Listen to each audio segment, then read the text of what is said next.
Peace, everyone. I hope you are very well, wherever you may be. Let's get right into it.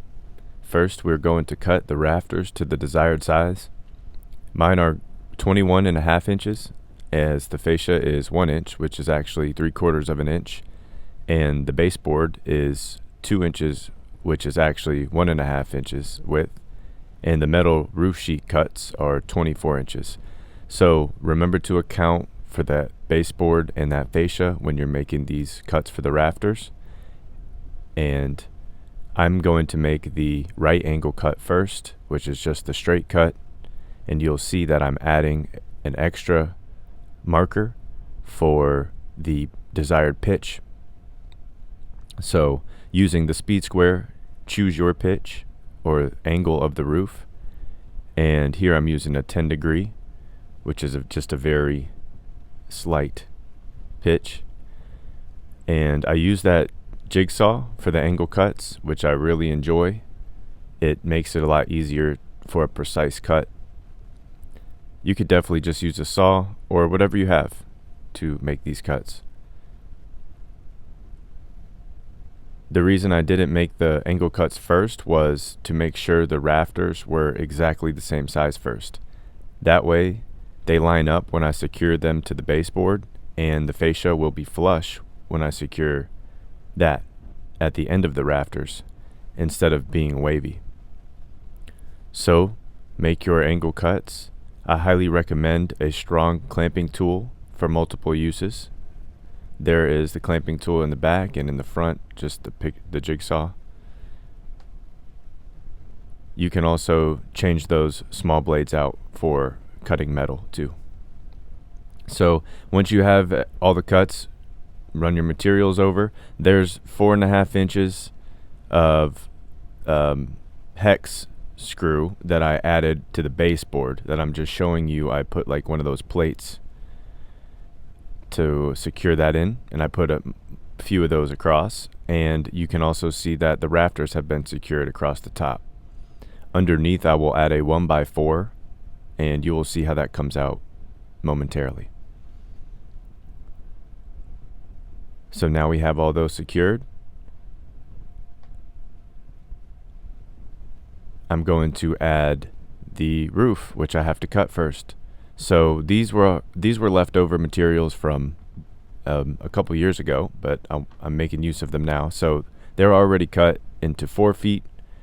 I think they sell them in 4 feet sheets, but as you can see, simply these are going to be cut in half to 24.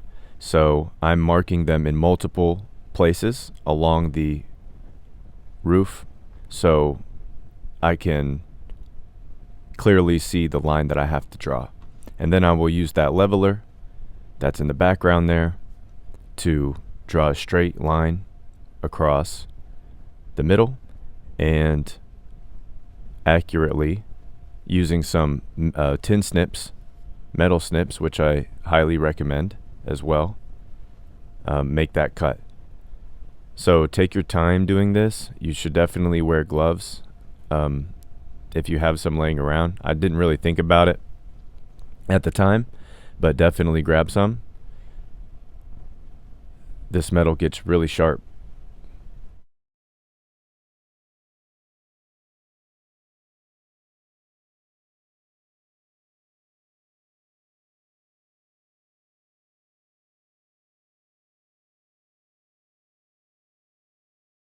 Using a self-tapping screw, which you will see momentarily, it is 1.5 inches long.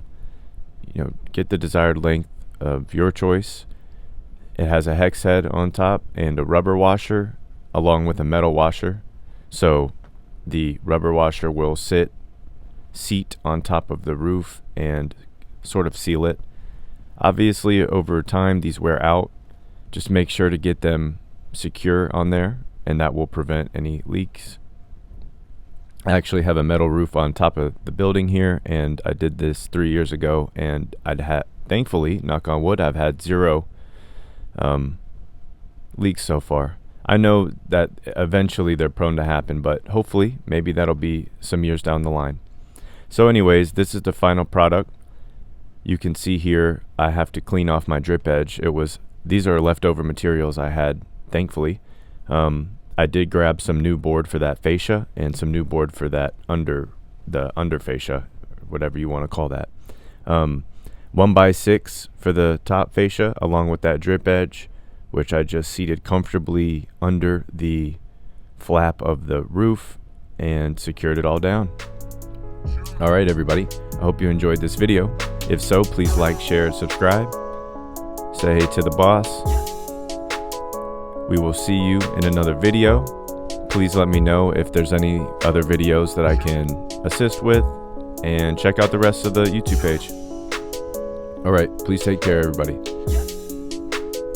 Much love. Peace.